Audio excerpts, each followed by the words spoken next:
আসসালামু আলাইকুম প্রিয় শিক্ষার্থীরা, তোমরা সবাই কেমন আছো? আশা করছি অনেক অনেক ভালো আছো।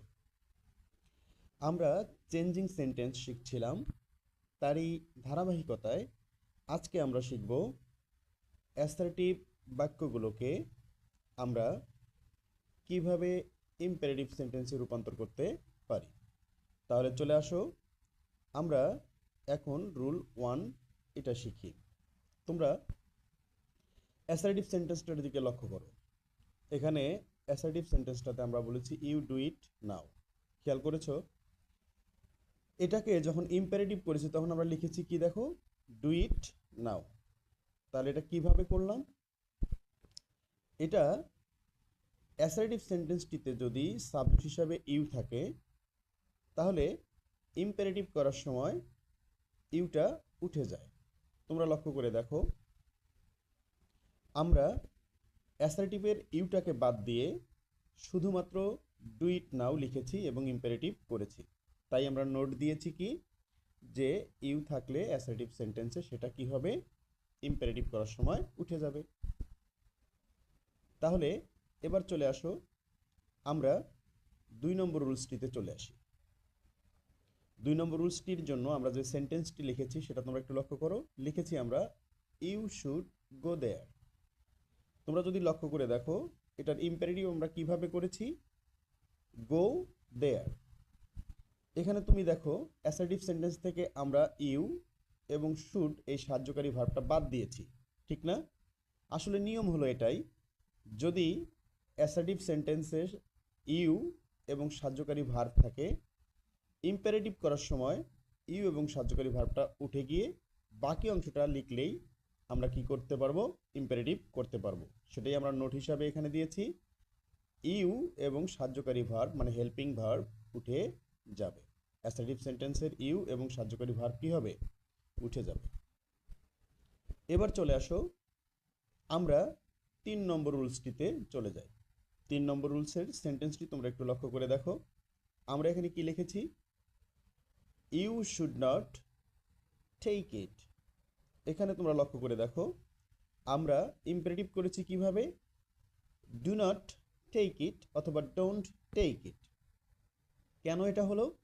যদি আমরা দেখি অ্যাসার্টিভ সেন্টেন্সে ইউ আছে, সাহায্যকারী ভার্ব এর সাথে নট আছে, তাহলে ইউ, সাহায্যকারী ভার্ব এবং নট এই তিনটা বাদ গিয়ে আমাদের বসবে ডোন্ট অথবা ডু নট। আর বাদ বাকি অংশ দেখে দেখে লিখব, তাহলে আমাদের সেন্টেন্সটা ইম্পারেটিভ হবে। তাই আমরা নোট দিয়েছি কি, নোট দিয়েছি ইউ প্লাস সাহায্যকারী ভার্ব প্লাস নট থাকলে উঠে যাবে ও ডোন্ট বা ডু নট বসবে।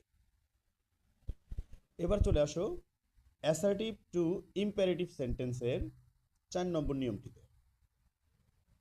4 নম্বর নিয়মের জন্য যে সেন্টেন্সটি আমরা লিখেছি সেই সেন্টেন্সটির দিকে লক্ষ্য করো।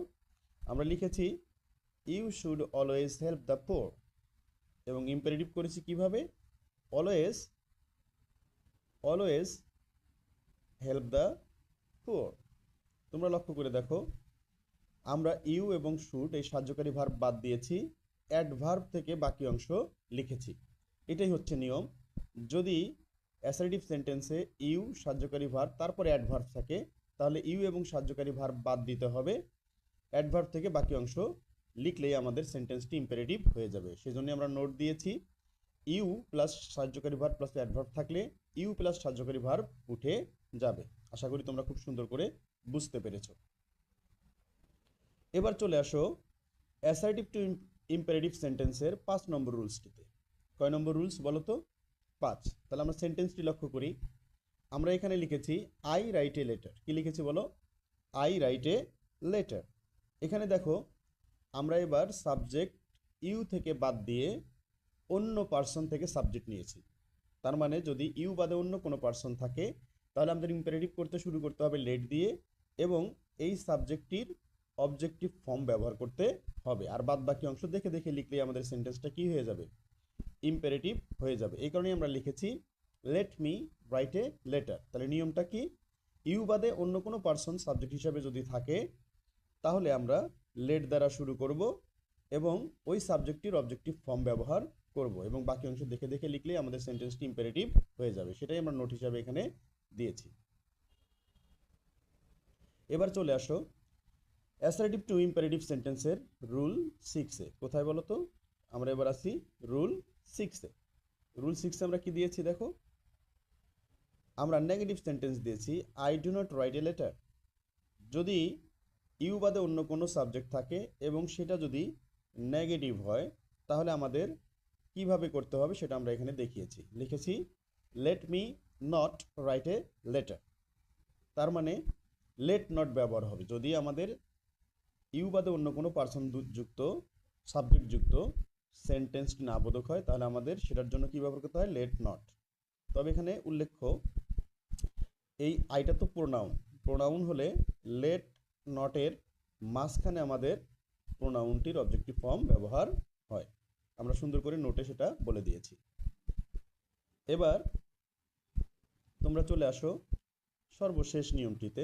এখানে তোমরা লক্ষ্য করে দেখো, আমরা এখানে আরেকটি সেন্টেন্স ব্যবহার করেছি যেটার সাবজেক্ট ইউ বাদে অন্যটা। তাহলে এখানে আমরা ব্যবহার করছি Rana does not write a letter. এখানে কিন্তু সাবজেক্টটা নাউন। যদি কোনো সময় সাবজেক্টটি নাউন হয় এবং তারপর যদি না বোধক থাকে তাহলে আমাদের লেট নটটি ওই সাবজেক্টটির অর্থাৎ ওই নাউনটির পূর্বে ব্যবহার হবে। এর আগে যেটা আমরা উদাহরণ হিসেবে দিয়েছিলাম সেটা লেট নটের মাঝখানে কিন্তু প্রোনাউনের অবজেক্টিভ ফর্মটা ছিল, কিন্তু এখানে দেখো তো কি আছে, লেট নটটা সাবজেক্টের পূর্বে ব্যবহার করা হয়েছে।